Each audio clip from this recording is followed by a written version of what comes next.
All right, I think we'll get started. Good evening. My name is Grace Hayek, and on behalf of the Glencoe Public Library, I welcome you to our program, Monet and Chicago. We're delighted to present a slide lecture by art historian Catherine Kremnitzer, who's joining us from New York. The library is grateful to the Babette Takeoff Fund for supporting tonight's event. Thank you very much. You're invited to put your questions into the chat, and I will ask them on your behalf when Catherine ends her presentation. Before we get started, I'm going to put a one-question poll up on the screen so that we can get an idea of how many viewers we have tonight. Okay, great. Thank you very much, everyone. Okay. Well, again, thank you for being here tonight. And let me tell you a little bit about our presenter. Catherine joined the Art Institute staff in 2018 as a research associate in the Painting and Sculpture of Europe department. She works on 19th century French painting exhibitions and on the permanent collection. She received her PhD in art history from Columbia University this spring with a dissertation on Edouard Manet, and was part of the curatorial team responsible for the exhibit Manet and Modern Beauty, which was on view last spring. She's a contributing author to the catalog for Monet and Chicago, which opened in September and still can be extensively explored online while the museum is closed.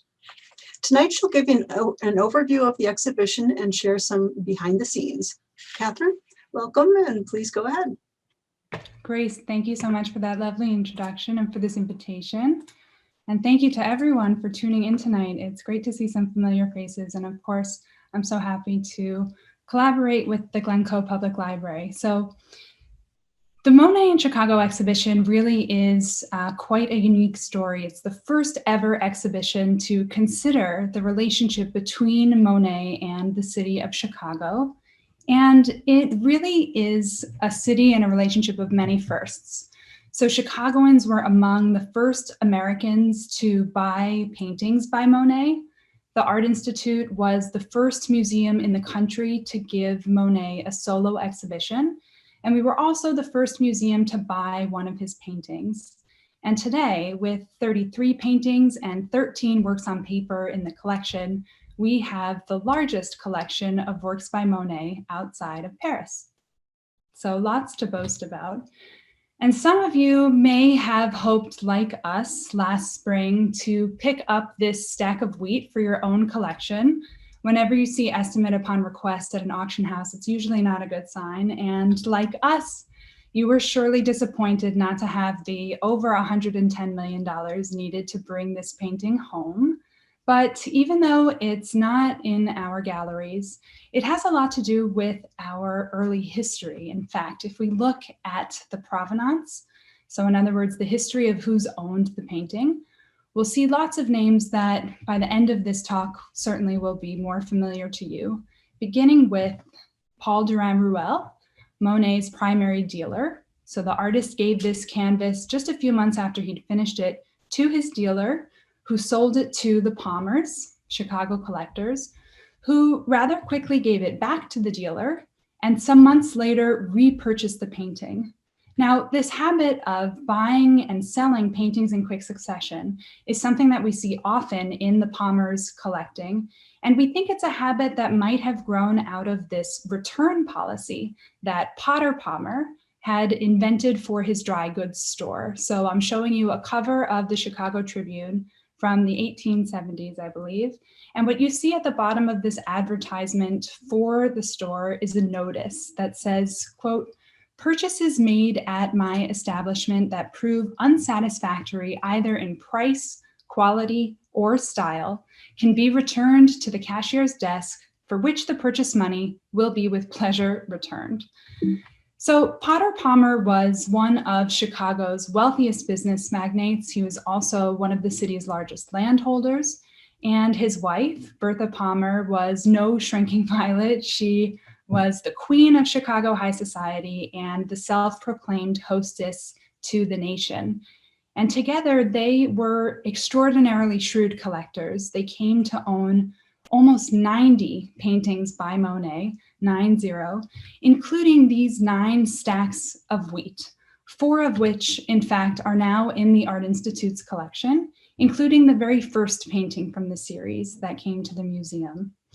And the Art Institute owns 6 of the approximately 25 paintings that make up the Stacks of Wheat series, which is really quite extraordinary because not only are we able to exhibit all of them together, often in our permanent collection gallery, as you see them here, and of course in the exhibition, but we're showing them in the way that Monet intended. He made them as a series and he exhibited them as a series, which he did for the first time in May 1891 at Durand Ruel's gallery in Paris.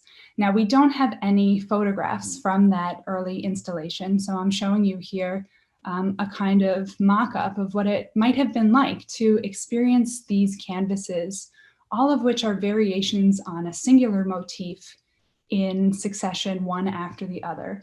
What we do have is a brochure of the exhibition, and there you see the 15 paintings from the series that were exhibited. And the key word here in French is meule, for stack. So the 15 paintings share very similar, if not the same titles, which make it a little bit difficult to know which was where and even which was included. But what we do know is that Bertha Palmer was in Paris in the spring of 1891, and in fact, she saw the exhibition. And by the end of that summer, she'd purchased 2 paintings from the series, and by the end of the following year, she'd acquired another 3. So just within a year of their production, they were still extremely contemporary art in their day. She had acquired 5 of the 25 stacks of wheat. She was really an extraordinarily avant-garde collector. And she sought to preserve Monet's intentions in exhibiting these paintings as a series in her own collecting practices. And we'll see some more about that later. But believe it or not, in the months leading up to the exhibition, Monet was extremely anxious, which is a characteristic that runs throughout his correspondence. And I want to read an excerpt from a letter that he wrote, again, just a few weeks before the show opened, to his friend, the art critic Gustave Geoffroy, who you see pictured there. So he writes, "I'm grinding away, struggling stubbornly with a series of different effects, but at this time of year, the sun sinks so fast that I can't keep up with it. I'm beginning to work so slowly that I despair, but the longer I go on, the more I see that it is necessary to work a great deal in order to succeed in rendering what I seek, the same light spreading everywhere. And more than ever, I'm disgusted with things that come easily in one go. I am more and more obsessed by the need to render what I experience." Now, rendering his experience was not as straightforward as it seems. In fact, it was quite a complicated process. And what I'm showing you here are the 6 stacks of wheat in the Art Institute's collection, each of which is annotated in red with compositional changes that are observable beneath the surface, thanks to varying lighting conditions. So for example, if we look at this painting in the collection in infrared, which you see here, we notice that there was a second stack in this composition that's outlined again here in red that Monet decided to paint out of the final composition.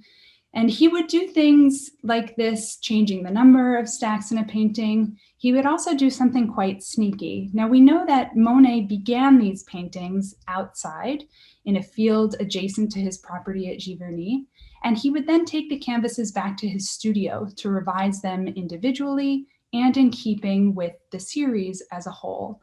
And here, we think that Monet probably began this painting in summer, because when we look at it under the microscope, so I'm showing you a detail taken under high magnification, we see beneath that layer of white paint, green, which indicates to us he probably started the painting in summer, but only finished it in winter, by which time he added that blanket of snow. So he changed not only the number of stacks, but also the season in this case.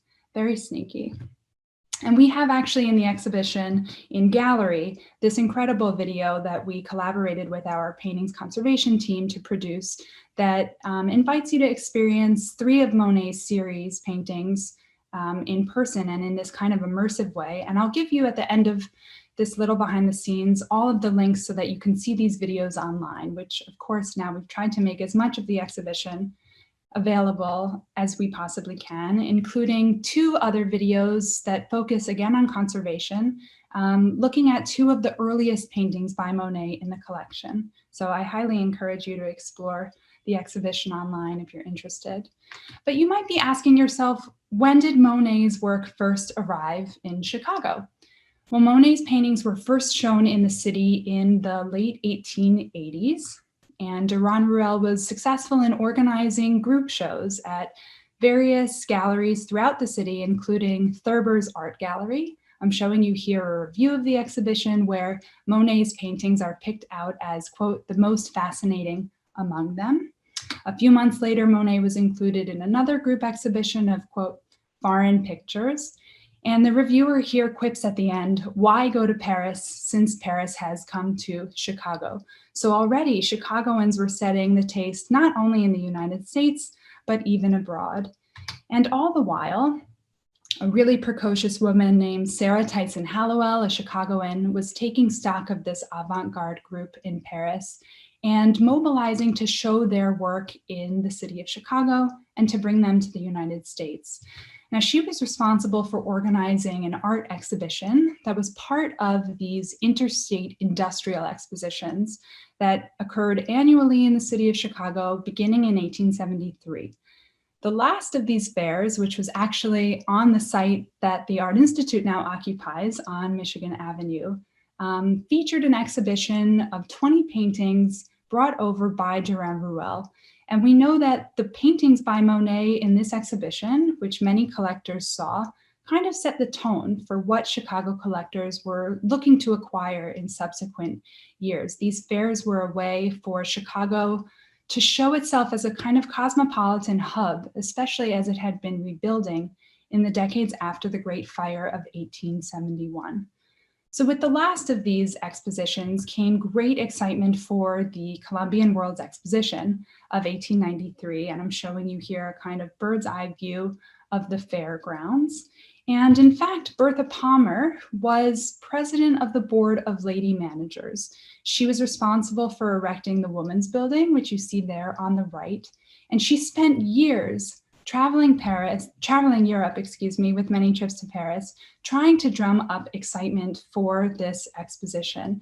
Now, the fair featured a fine arts building, which included an exhibition of fine art, including paintings from 129 private collections in the United States. And this exhibition was organized by Hallowell, and it included these 4 paintings by Monet.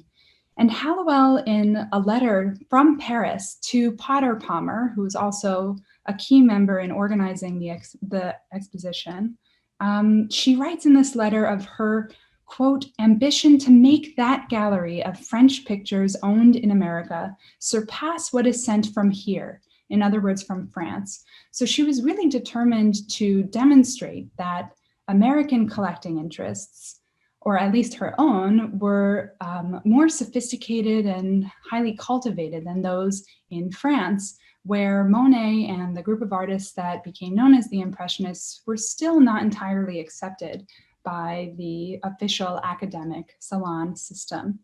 And in addition to her civic-minded responsibilities, Hallowell also served as the Palmers' private art advisor. And it's thanks to her that they went on to collect such incredible works by Impressionist artists, beginning with this pastel by Degas, which is now in our collection. Now, as I mentioned, the Palmers had been kind of scouring Europe to get people excited about the exposition and to invite them to Chicago in 1893. I'm showing you just a collection of headlines from newspapers all over the world that document their goings on, where they were going, who they were seeing, often what Mrs. Palmer is wearing. So they really were kind of celebrities on the move. And back in Chicago, they had built this extremely modest residence. As you can see, it was known in its own day as the Castle on North Lakeshore Drive in the area of Chicago now known as the Gold Coast. This was the largest private residence in Chicago at the time, and it was enlarged by Bertha Palmer in 1892 looking ahead to the fair and the thousands of guests that she would welcome through her home. And she added this 90-foot combination picture gallery and ballroom that you see there beyond the columns. And if you look left, just behind that enormous urn, that's our Petite Creuse, a painting by Monet that was in the Palmer collection and ultimately made it to the museum. So with the close of the fair in December 1893, the Art Institute opened on Michigan Avenue, of course, where we are today, in a building that had been constructed in cooperation with the city for the fair. And just 2 years later, in 1895, we would be the first museum in the United States to host a solo exhibition of Monet's work. So I'm showing you on the left a letter from Durand-Ruel to the Art Institute's then president, listing the 20 paintings at right that were being shipped to Chicago for the exhibition. And I want to draw your attention to one in particular, which is called Le Jardin here, the garden. We know it better as Apple Trees in Blossom. This painting, in fact, was purchased from the exhibition by an Art Institute trustee who was also a member of the newly formed Union League Club of Chicago. So this painting is, in fact, the first painting to be acquired by a Chicago institution by Monet. And supposedly the club paid $500 for it. And the then president of the club scoffed something like, "Who would pay $500 for that blob of paint?" Well, this is probably the best money that the club ever spent. And I'm sure many of you have seen in the last week that the club, because of the climate and the circumstances that they find themselves in financially, are now considering selling this painting, which is really quite a tragedy because it has so much to do with our history and unique relationship with Monet. But just a few years after that first exhibition, the Art Institute, again leading the way in the United States, would be the first museum to purchase one of Monet's paintings. We bought Bad Weather Pourville in 1903, so not even 10 years after the painting was made, and again, when it was still very much contemporary art. Monet was not a household name yet, and we were really on the forefront of collecting what was then very modern. And our Monet holdings were really first augmented by the Palmer's bequest in 1922, which included all of these paintings by Monet, most of which remain in the collection today.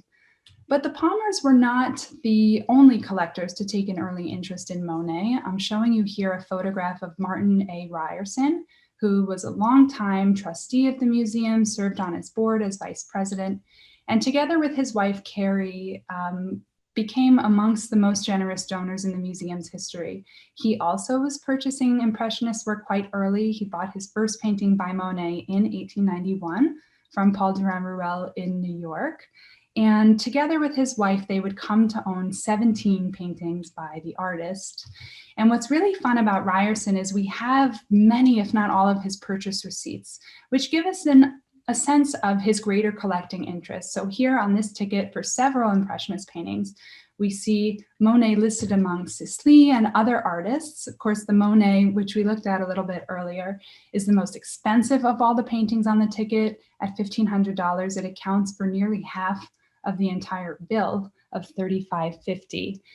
And Ryerson, like the Palmers, was playing this game of exchange. So here we have a receipt where Ryerson returned a Renoir for this Charing Cross Bridge, and another receipt that lists 3 paintings by Monet purchased in one go, including this really stunning early square water lilies, which we know in fact lived in Carrie Ryerson's bedroom. And I know with the glare it's a little bit hard to see, but you'll have to take my word for it that it was hanging very prominently across from her bed in their Drexel Boulevard residence on the south side of Chicago. Now, the Ryersons, like the Palmers, I should say, actually met Monet. The Palmers had met Monet at the opening of a Renoir exhibition in Paris, it just so happens. But the Ryersons made a pilgrimage to Giverny, where the artist would spend the last decades of his life and work to cultivate not only his paintings, but also these extraordinary gardens that you can still visit today. And what's so fun is that we have these photographs documenting the Ryersons' trip. So you can see in the upper right corner, Ryerson walking with the artist, and in the bottom right corner, Mrs. Ryerson, who's wearing a fur in June. I can't quite explain that. But it's just so fun to see these pictures that are part of a family photo album that are in the exhibition and of course available online. And there in the upper right-hand corner, you see Monet's famous water lily pond. And I just wanted to show you this video of Monet painting at the pond's edge, of course, very staged. But the water lily pond really became an obsession that sustained the last 2 decades of Monet's career, both in terms of the maintenance and the creation of the pond, but also as a subject for his paintings, as you can see. And in 1908, Monet again wrote to his friend Geoffroy, quote, "These landscapes of water and reflections have become an obsession. It's quite beyond my powers at my age, and yet I want to succeed in rendering what I feel." So still that interest in capturing his experience somehow in paint. Now in total, Monet would make over 300 paintings of what he called his most beautiful masterpiece, the water lily pond, some of which expanded, as you can see here, to room-sized panels that even stretched across multiple panels and culminated in what he called les grandes décorations, in other words, the large decorations, this site-specific installation that he gifted to the French state with the end of World War I, that quite sadly were installed just months after he died. So they went up in 1927, he died in 1926, and still to this day, they're some of the most extraordinary galleries in the world at the Orangerie in Paris. When the Ryersons went to Giverny, they were there really on official museum business. And I'm showing you an article in a French newspaper at the time that mentions some Chicago resident who'd visited Monet and was hoping to buy 30 paintings by the artist, 30, from this water lily series. Now, Monet was not selling yet, and it wouldn't be until the 1950s, in fact, that the Art Institute would acquire one of these late, large, experimental canvases by the artist. And up to this point, I should mention, the 31 paintings that were in the Art Institute collection were all given as gifts, which is really quite extraordinary. And it was thanks to another pioneering woman curator, Catherine Koo, who was then in charge of modern art, that the Art Institute was able to purchase irises, which I've just shown you. We already had a robust collection of paintings by Monet, but she recognized the significance and the importance of showing the entirety of Monet's career. So not just early and middle career works, but also things from his last years. So Monet, believe it or not, when he died in 1926, left hundreds of paintings languishing in his studio, and many of them were actually damaged by shrapnel in World War II. So by the time they were rediscovered in the 1950s by one of his sons, there really wasn't quite an understanding of his late career, but very quickly there was an interest in acquiring these paintings, so much so that, in fact, MoMA in New York was also trying to buy this painting, but it was thanks to Catherine Koo's persistence that we won out and it came to Chicago. Now, I don't know if anybody's been binge watching The Crown. I definitely was. So you'd be tickled to know that on a visit to the United States, the only official stop was in Chicago en route to Canada. And there's Queen Elizabeth II, of course, walking through our Monet galleries with this magisterial irises painting behind them and Catherine Koo kind of looking on, making sure everything is okay. The last collector I want to talk about briefly is Annie Swan Coburn, and I'm showing you a photograph of her here in her Chicago apartment at the Blackstone Hotel, which still stands just a few blocks south of the museum today. Now, we actually know quite a deal less about Mrs. Coburn, but we do have these incredible photographs that show you the rather eclectic way she lived with her collection. I can understand being from New York when you're tight on space in an apartment. So we have here hanging in the center Water Lily Pond, and I can't resist pointing out the Manet to its right, Manet Woman Reading, that was in our exhibition last spring. In another corner of the apartment, I think resting on a footstool there, we have Cliff Walk at Pourville. And then again, in another space, 2 Monets hanging prominently on the wall. In 1932, in fact, the Art Institute gave an exhibition of Mrs. Coburn's collection, but very sadly, during the run of the exhibition, Mrs. Coburn died, leaving over 100 works of art to the museum, including all of these paintings by Monet, again, several of which still remain in the collection. Monet was also included in the landmark Century of Progress exhibitions held first in 1933 and, due to popular demand, brought back for 1934. In 1975, the Art Institute gave Monet a solo exhibition, and again, which some of you may have seen, in 1995. Now I'm showing you an aerial view of the line outside the museum. To get in to see this exhibition, we welcomed over 1 million visitors. To this day, it remains the most popularly attended exhibition in the museum's history. And for anybody that was watching The Last Dance and reliving, all the excitement of Michael Jordan and the Bulls, it really is pretty funny to think that Monet was the hottest ticket in town, as published in the Chicago Tribune.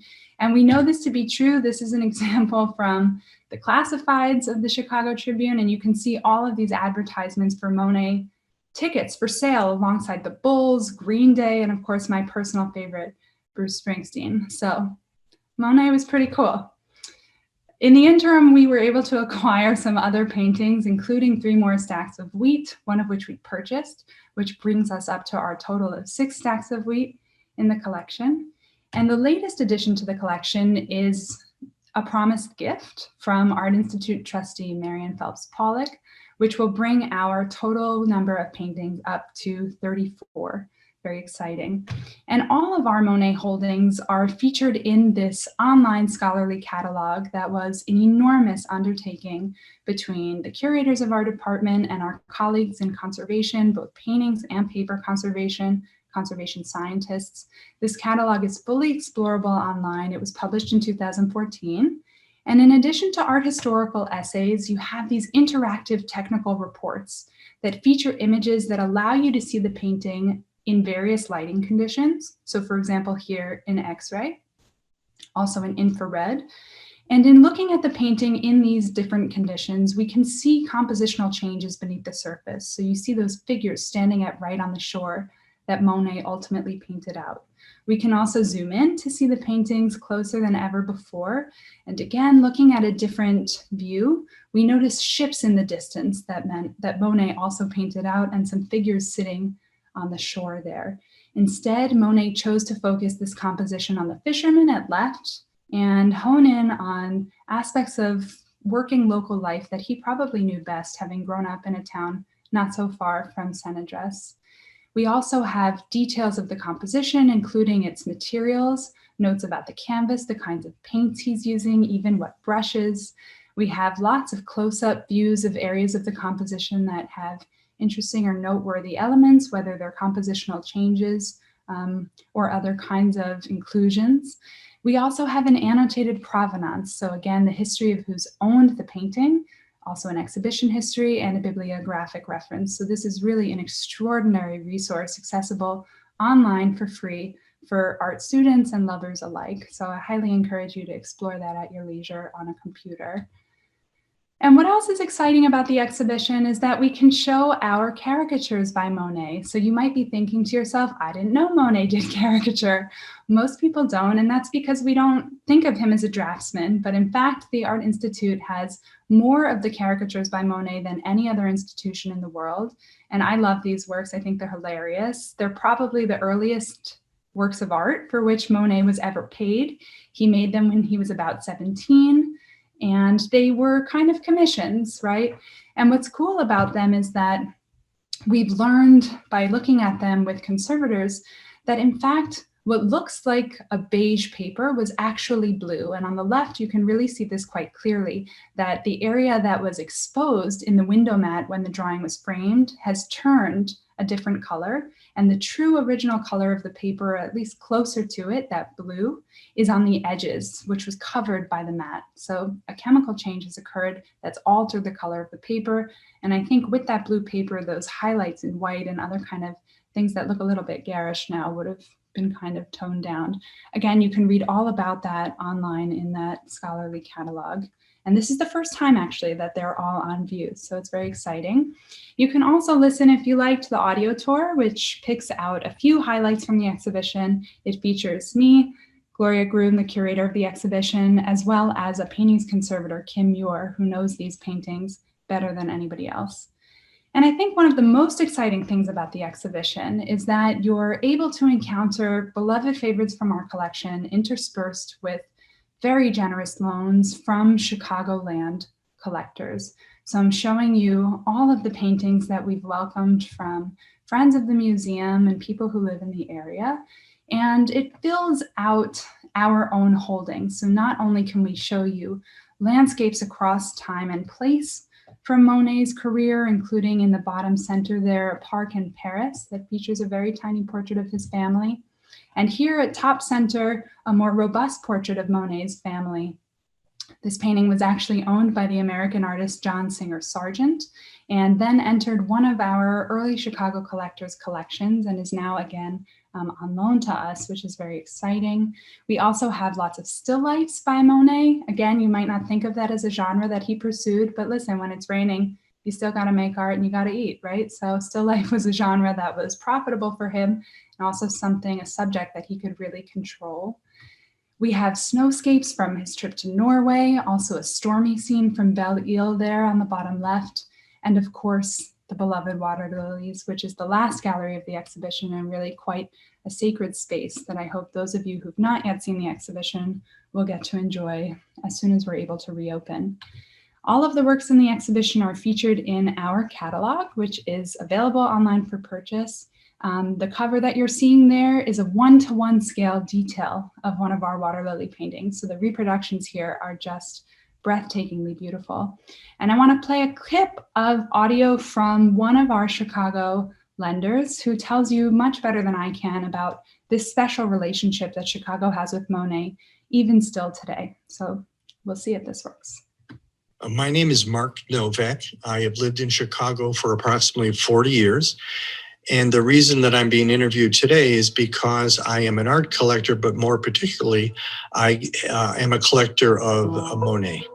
Collectors often, by purchasing young artists' work, can provide an economic means by which those artists can continue to have their careers flourish. And then secondly, collectors, by lending their works to exhibitions or to museums, certainly allows the general public to see paintings they otherwise would not see, and to make sure that those paintings aren't closeted away in somebody's home as some trophy piece. The fact that the Art Institute of Chicago has amassed the most significant collection of Monet outside of Paris, that if you want to see Monet in the United States, you come to Chicago. I think that reflects not only greatly upon our city, but it obviously is a wonderful venue for people around the country, around the world, to say, hey, let's go to Chicago to see Monet. And so in that the museum, again, is closed to the public until further notice, I just want to direct your attention to opportunities to explore the exhibition further online. So we have here an overview that allows you to walk gallery by gallery through the exhibition, as well as some blog posts. One focuses on those early collectors that we touched on today. Another very exciting post on the actual water lilies that Monet was buying for his garden. On the left there, we have a list of his purchase, a kind of receipt. In fact, you can still buy the same species that Monet kind of special ordered for his garden. And I have another detail there of our water lilies painting that just shows you one of those gorgeous flowers up close. And I have to say that an exhibition is the result of extraordinary teamwork across many departments in the museum and of course colleagues really worldwide, especially during a pandemic. It was an incredible team effort. And these are just some of my colleagues that helped bring the exhibition to life in person and online. So with that, I hope you enjoyed this little tour of Monet in Chicago, and I welcome any questions you might have about the exhibition. All right, let me find my audio. Where am I? We are on. There we are. Okay. Thank you, Catherine. That really took us away, I think, from 2020. And thank you for that. All right, we have a few questions in the chat. And let's see. Oh, here's someone who wants to know, how much would a Monet painting cost in the late 1800s? Excellent question. So to put things in perspective, when Monet first exhibited the stacks of wheat in 1891, they were each on sale for 3,000 francs, which is roughly equivalent to $500.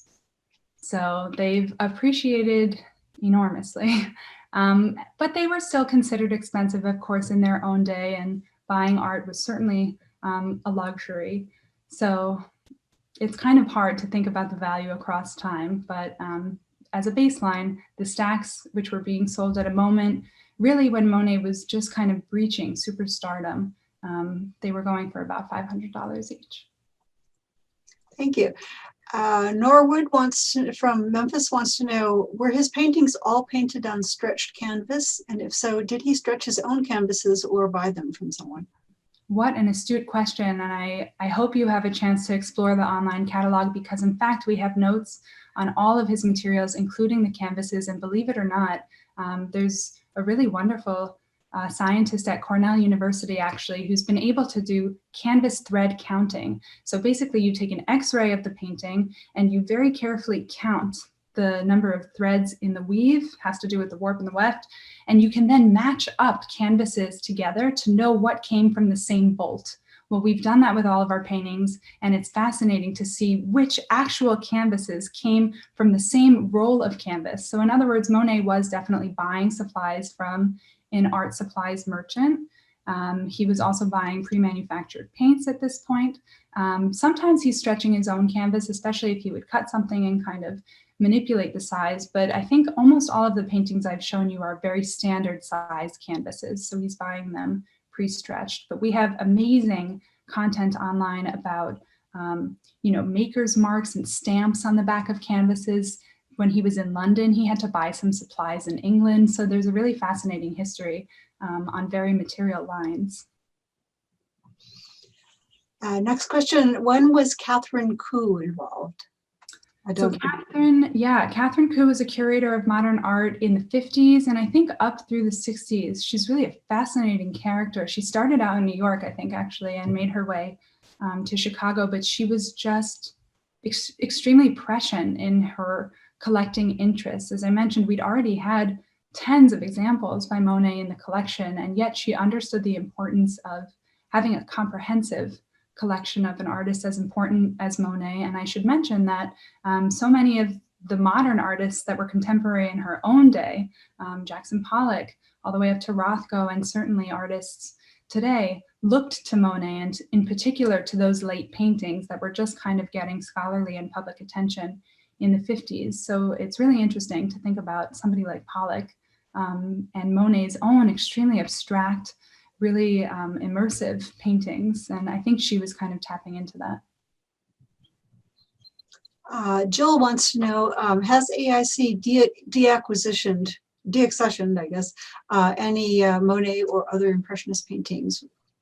Yes, in fact, we have. It's a practice that we hope not to have to engage in really ever again, although these are precarious times, and I'm sure you've seen other museums in the country considering those kinds of moves for financial reasons. But some of the paintings I showed you today that were gifted to the museum and ultimately deaccessioned from the collection, that really happened in the 40s after World War II. We had a few kind of, I hate to use the word fire sales, but instances where we had to cull the collection just to stay afloat. So it's true that we did deaccession some paintings by Monet and other Impressionists and Old Masters. Norwood wants to know, who chooses the framing? Another great question. So all of the works that came from private collections come as they are framed. But again, if you look on the online scholarly catalog, we have notes on the frames of all of our paintings, and some of our Monet paintings are in what we call original frames. And what that means is they're in the frame that Durand-Ruel put on the paintings when they were first exhibited, whenever, whether it was the 1890s or a little bit later. So it's really extraordinary. And you can see all of those notes online. Each of the paintings has an entry by our frame conservator, who's just extraordinarily knowledgeable in the history of frames, which is a whole history unto itself. And if you study them online, when you go see the exhibition in person, you'll know what to look for to spot the Durand-Ruel frames. And you can tell which ones are then fake imitation Durand-Ruel frames. It's a fun kind of I Spy. Ron would like to know what was the most surprising part of your research for this exhibition? I think one of the most pleasant surprises of the exhibition actually was this narrative of women, incredible Chicago women who were either really forward-thinking in their collecting, or Sarah Tyson Hallowell, this kind of proto-curator of the 1890s, you know, Bertha Palmer, of course, Carrie Ryerson, Annie Coburn, Catherine Koo, all the way up to the curator of this exhibition, my boss, Gloria Groom, who's been at the Art Institute for some 3 decades now. It's just extraordinary to see this leadership on the part of women, you know, beginning in the 1890s all the way to today. So that was a really pleasant surprise in the archive. Next question, would the Art Institute consider purchasing the Monet from the Union League Club? Listen, if you want to talk about it and get it together, I am down. We would love to get that painting. On a more serious note, it is a difficult time to acquire, of course, but it's really unclear, I think, what will happen with that painting. As far as I know from the press, it sounds like the board has voted to sell the painting if necessary. But if anybody wants to buy it and give it to the museum, you'd be our best friend for life. So. For sure. Is it available to the public to see, or do you have to be a club member? That's a good question. I think it might be available to the public to see, or perhaps you can make an appointment. I mean, they have a large collection of art. I know it usually hangs, I believe, on the 2nd floor. And of course, now it's on view in the exhibition. But that's a good question. I'm not quite sure. Joel wants to know, why are Impressionists so popular? Is this a Chicago thing?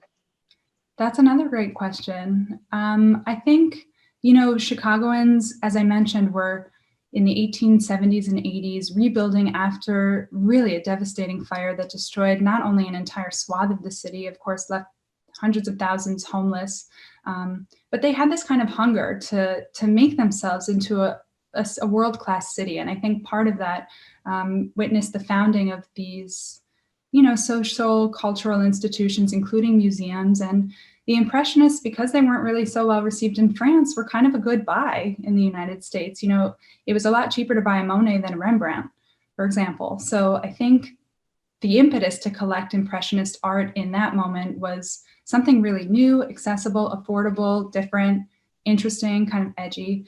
And today, it's funny, I think Impressionism has almost the total opposite effect with people, or a kind of very different connotation. It's something very pleasant and accepted and familiar. So I don't know, it's a funny thing. And it's true that we like to say Monet is in our DNA in Chicago. And of course, the Impressionist collection at the Art Institute is world renowned. So there's something in the water in Chicago about Impressionism. Someone would like you to share the links again. Is that a slide that you could put up? You know what? I can also pop them in the chat. How's that? Okay, that'd be great. Okay. Although the slide might be better for people who might be watching on their phones or something. Okay. Let me try that. I hope I won't make you nauseous. Ooh, well, this is a fun behind the scenes. That's what the gallery looked like in July before we'd finished construction. Some of you might know that the exhibition was set to open on Mother's Day, and we had to open in September because of the closure. But it was incredible. We went from this to this, and to the final presentation that you eventually saw in very quick succession. Here we are hanging the show. So if nobody gets nauseous, I'm sorry, but I'll do that thing where you go backwards to the links. So sorry. So that's the audio tour, but maybe I'll leave you with the catalog. So it's artic.edu/digital Monet. And to get to the exhibition page, it's artic.edu/Monet. And of course, you can always Google Art Institute of Chicago Monet, and you'll find all of these goodies online. Thank you. Sure. Joyce asks, you had mentioned that the museum had about 8 Monet paintings in a category and now has less than that. Why would the museum reduce the size of its collection? Perhaps that's the I'm not sure. That to me sounds a little bit like the deaccessioning question. Of the 40s, yeah. I think I think you did talk about that, so perhaps that's what she's referring to. Another framing question. Vicky asks, do you know if Monet developed friendships with his collectors or if he preferred to leave all of the selling to Durand Ruel? That's an excellent question. So we know in the case of the Palmers and the Ryersons that they had a personal connection, that they'd met in Europe, in Paris and in Giverny. I should mention that despite Durand Ruel's consistent urging, Monet never came to the United States, let alone to Chicago. But he did have, at times, a direct relationship with Chicago collectors and American collectors. Of course, the Impressionist artist and American, who was also an extraordinary art agent, Mary Cassatt, had a direct relationship with Monet, and she facilitated sales primarily to the Havemeyers, who were in large part responsible for the collection of Impressionist work and other unbelievable paintings at the Met. So he had a relationship with Sarah Hallowell through correspondence and in person, but he did famously say and complain often, actually, to Durand Ruel that his paintings were going to the land of the Yankees. And I think he was at first kind of disappointed that he had such a market in America, but still was, considered with a lot of skepticism in his home country. Of course, by the end of his life, he was accepted as a kind of national hero, and is in large part, I think, why Impressionism is synonymous with France. But more and more today, we're interested in and learning about a kind of international Impressionism and Impressionisms in Australia and all these other places. So it's a funny thing, his disappointment that pictures were going to the United States, and yet it was sustaining his livelihood. So sounds like friends of yours, Betsy and Ellen, they're here, and they want to know if you could meet Monet in person, what would you ask him? What would be the first question? Oh my gosh. Well, I have to say, I'm partial to Manet, but I've learned to love both of them. So I think I would want to know so much about Manet and his relationship with Manet. I will say that Manet died at 53 in 1883, so Monet way outlived him. But it's because of Monet that Manet was recognized, again, as a national hero, really only at his death. And in fact, Monet was one of the pallbearers at Manet's funeral, and he also organized a subscription to buy Manet's Olympia for the French state. So I'd be so curious to know about their friendship and what that was like. So I guess that's a kind of evasive answer, but yeah. Steve wants to know, how old was Monet when he was able to make a living as an artist, and did he come from an artistic family? Good question. He really struggled financially for much of his life and career. Many times, almost regularly, he's asking his dealer Durand Ruel for money, and it's thanks to Durand Ruel alone that he was able to purchase his property at Giverny. But he was selling pretty consistently throughout his life, and by the end, he was pretty comfortable. He was able to build, I think it's 3 studios at the end, all increasing in size to accommodate those enormous water lily canvases. So let's see, he started exhibiting with the Impressionists in 1874, and by the 1890s, he's really selling pretty consistently through Durand Ruel and some other dealers, not only in Paris, but in London and in New York. So it took a while, and he really struggled, but by the end, he was quite comfortable. Did he ever visit Chicago?